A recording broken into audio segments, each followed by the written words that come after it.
Hi everybody. Today we will talk about a disappearance and murder in Canada in 1975. The main character in the story is Sharron Prior, a young woman who went missing after leaving her home to meet friends at a bakery. Pizza. 3 days later, her body was found, and the case went unsolved for nearly 50 years. It wasn't until last week that, thanks to genealogy, the killer was finally revealed. What's surprising is that the perpetrator turned out to be someone the police never suspected. Although heartbroken, Sharron's family was finally able to receive answers after many years of waiting. Sharron Prior, born February 9, 1959 in Montreal, Canada. She is the daughter of Yvonne Prior and George Prior. 2 years after Sharron was born, Yvonne Prior gave birth to twin girls named Doreen and Maureen. The Sharron family didn't throw many parties because just a few years after the twins were born, Yvonne Prior gave birth to another son named George Jr. By 1965, Yvonne Prior and George began having marital problems and decided to divorce. Yvonne Prior raised 4 young children alone in Montreal's St. Charles neighborhood, a safe area with a close-knit family community. Sharron, since childhood, has been described as a gentle, loving sister who cares deeply for her 3 younger siblings. Sharron has always loved animals and dreamed of becoming a veterinarian. When she became a teenager, she was responsible and really cared about her family. Although considered shy and cautious, Sharron's warm and welcoming smile helped her easily make friends and have a close-knit group of friends. She participated in many extracurricular activities such as swimming, basketball, and floor hockey at the local Boys and Girls Club, which she had attended since childhood. By 1975, Sharron was 16 years old and a typical young woman, spending her time socializing with friends and boyfriends. On March 28, 1975, Sharron and his family started the day as usual. It was a Saturday and also the day before Easter. Sharron spends the day painting Easter eggs for her younger brother George and Stephen, a 4-year-old boy the family is fostering, so they can go egg hunting the next day. Sharron loves Easter and looks forward to a turkey and chocolate dinner. After painting the eggs, Sharron went to the local Boys and Girls Club to pick up a men's jacket she had won from selling raffle tickets for the club's sporting events. But when she arrived, she realized they didn't have the right size for her, so she was given a receipt to come back for the shirt later. She then returned home and had dinner with her grandmother, mother, and siblings. That evening, Sharron had plans to meet friends at Marina's Pizzeria, a popular spot among local teenagers just a few blocks from home.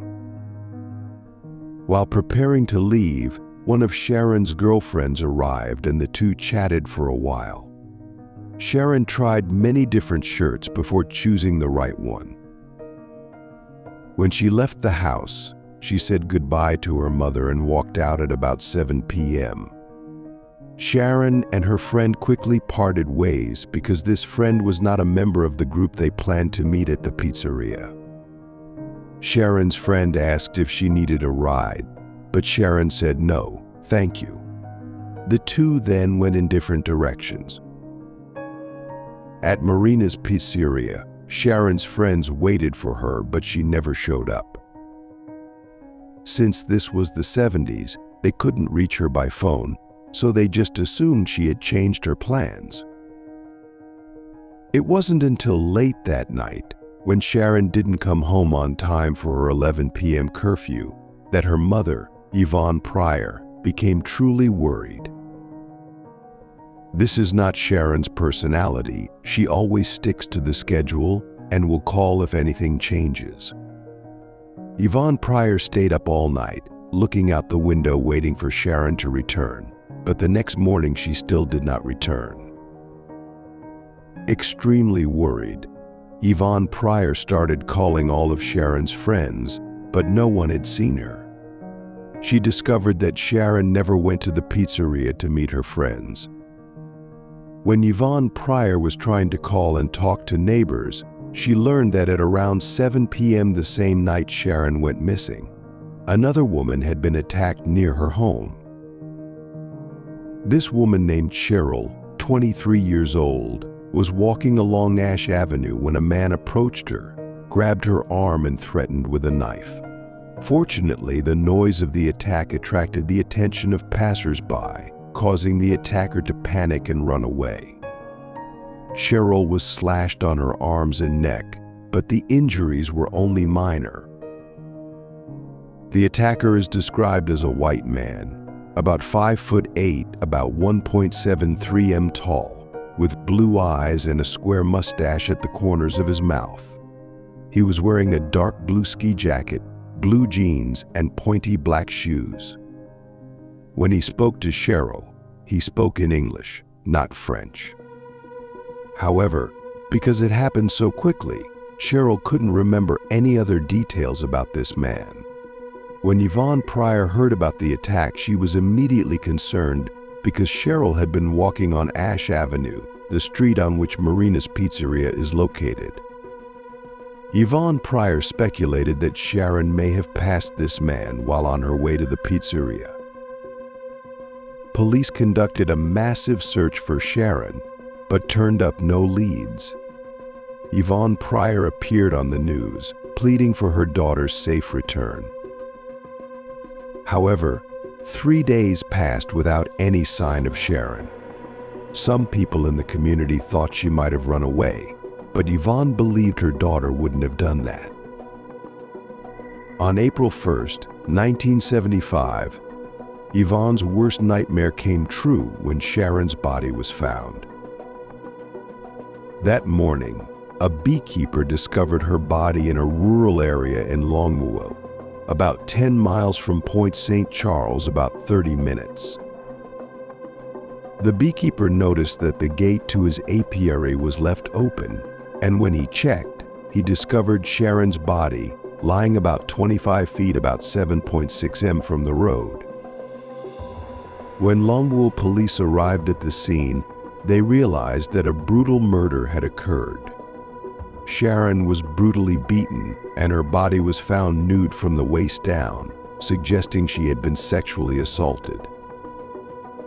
Some evidence was found at the scene, including tire tracks and shoe prints. The shoe print is believed to be from a right men's shoe, size 8.5. In addition, a men's shirt was also found near Sharron's body, which may have been used to tie her wrists. Police believe the killer is about 6 feet, about 1.83 m tall.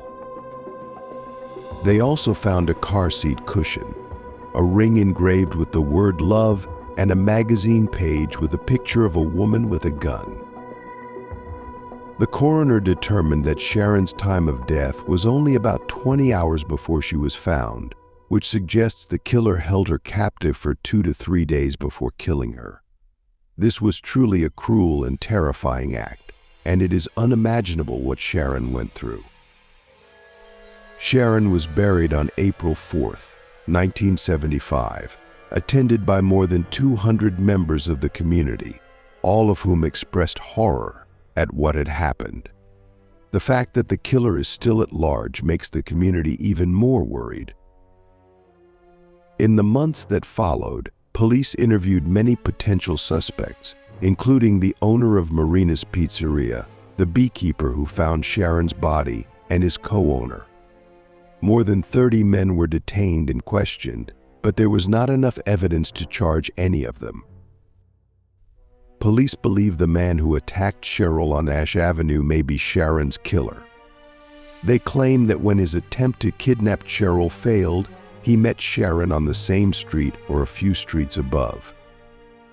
They came up with this theory because it was unlikely that there would be two different kidnappers operating in a low-crime area like Point St. Charles. Cheryl tried to identify the man who attacked her, but she wasn't sure. Sharron's friends and boyfriend were also interviewed, but they were confirmed to be unrelated to the case. To aid the investigation, an FBI profiler developed a profile of Sharron's killer. He believes the killer is in his 20s and may know the area well enough to feel comfortable carrying out a kidnapping. He also argued that the killer was not an articulate or high-functioning person in society, because when he tried to kidnap Cheryl, he used a knife instead of a sophisticated method like Ted Bundy. The profiler also commented that the killer may have been a sadist, as he held the victim captive for several days, and this may not have been his first murder, nor was it must be the last one. Finally, the profiler suggested that police should pursue men with criminal records. Police examined dozens of suspects, but before long, an entire year had passed without any leads on Sharron's killer. What's scary is that in the years following Sharron's murder, there were many other similar unsolved disappearances and murders of young women across Montreal and Quebec in the 1970s. Just 3 weeks after Sharron was murdered, the body of Lise Choquette, a 30-year-old woman, was found dumped at a construction site in Laval. She was beaten and sexually assaulted. In 1977, 20-year-old Louise Cameron disappeared after she was seen stopping at a convenience store near her apartment to buy milk and cigarettes. Her body was found 11 days later in the snow in Sherbrooke. She was brutally sexually assaulted. In 1978, 17-year-old Lisa Blaze was found dead just meters from her home in Montreal. She had left a disco bar earlier that morning and was hit in the head and sexually assaulted. Also in 1978, 19-year-old Teresa Allure disappeared from the campus of Champlain College in Lennoxville. Her body was found in the Catacoke River 5 months later, and her death was considered suspicious. Tammy Leakey, 12, disappeared on the evening of March 12, 1981, after her mother told her to buy milk and candy bars from a convenience store near her home in Point St. Charles. Tammy's body was found in a field later that evening, in a similar condition to Sharron's. According to available information, none of these murders have been solved. Many believe that Quebec at the time may have seen a series of serial killings, with the possibility of the killer being linked to cases such as those of Sharron and Tammy Leakey. However, this has not been verified. During that period, police forces often operated individually, failing to share information or identify crime patterns, leading many victims' families to believe that police missed important clues or did not disclose details, reveal their suspicions to the public. It is hoped that recent developments in Sharron's case will prompt police to review similar cases. Over the years, there have been several updates on Sharron's case. In 2004, police investigated a suspected garage where Sharron may have been held, but to no avail. In 2012, a $10,000 reward was offered for information leading to an arrest, but no one was arrested. Police continued to receive information over the decades and interviewed potential suspects, but all were ruled out through evidence or information suggesting they were in custody at the time of the crime. Sharron's family never gave up hope of finding the truth and kept her memory alive in the community. They created a website to collect and share information about the case and collaborated with 8 other victims' families to ask Quebec's public security minister to call for a public inquiry into law enforcement practices in this province. The Point St. Charles neighborhood has also held many activities to honor Sharron, including the creation of a scholarship in her name in 2004 by the local Boys and Girls Club, which she belonged to as a child. Sharron's family also worked to ensure her case was not forgotten, and as a result, the case was re-examined in 2003. Sharron's mother, Yvonne, asked the police to reassess some of the evidence in the case. Because forensic technology has advanced significantly since 1975. Police collected DNA from a men's shirt found near Sharron's body, but at that time, the amount of DNA was not enough for comparison. By 2015, forensic scientists were able to obtain a complete DNA profile from the shirt, which allowed them to compare with other profiles.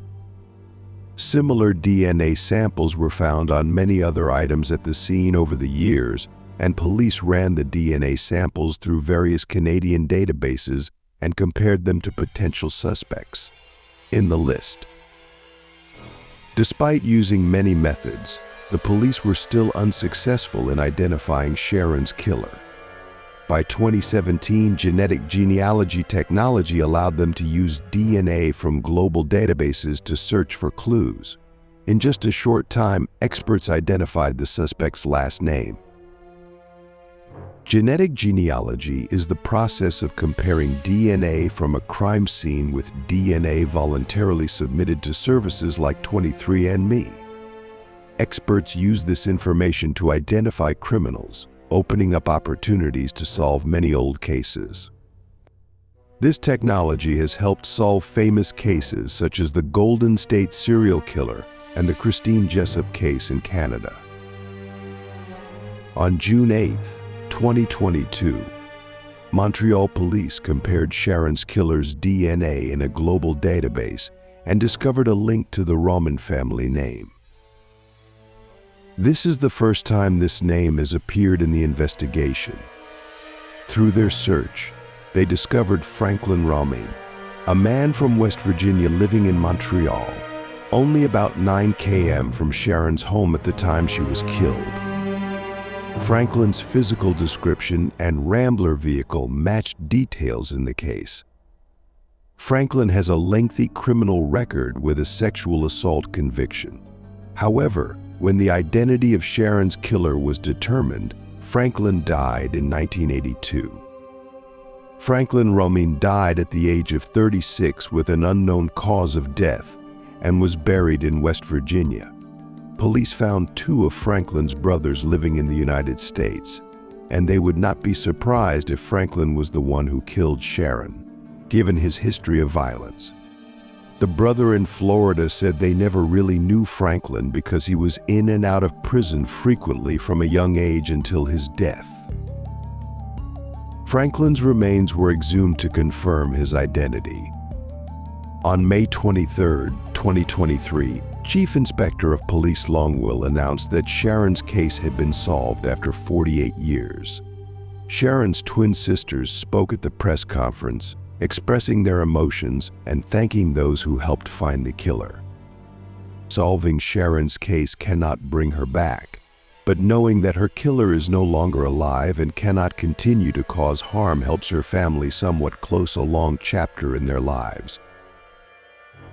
Sharron's family is still grieving the loss of her, who was brutally murdered at the age of 16 on March 29, 1975. Life since then has not been easy for the family, but Sharron's memory has given them strength over the past 48 years, but especially today. Sharron is a beautiful young girl with a heart of gold. She excelled at everything, from studies to sports, and was always kind to all living things. Sharron had hoped to become a veterinarian and be loved and respected at Point St. Charles. It's amazing that Sharron's mother was still alive to hear the news and finally learn what happened to her 16-year-old daughter 48 years ago. For now, that's all we know about Franklin Romine, but if there's any new information, I'll update in the comments section below. It will be interesting to see if police can link him to any other unsolved murders in Quebec, especially the murder of Tammy Leakey. The details between Sharron and Tammy's cases had many similarities, and the police were able to collect DNA from Tammy's crime scene, so comparisons were not difficult. Anyway, that's all I have for today. Hope you enjoy this video, and let me know what you think about the case in the comments section below. Stay safe and see you next time.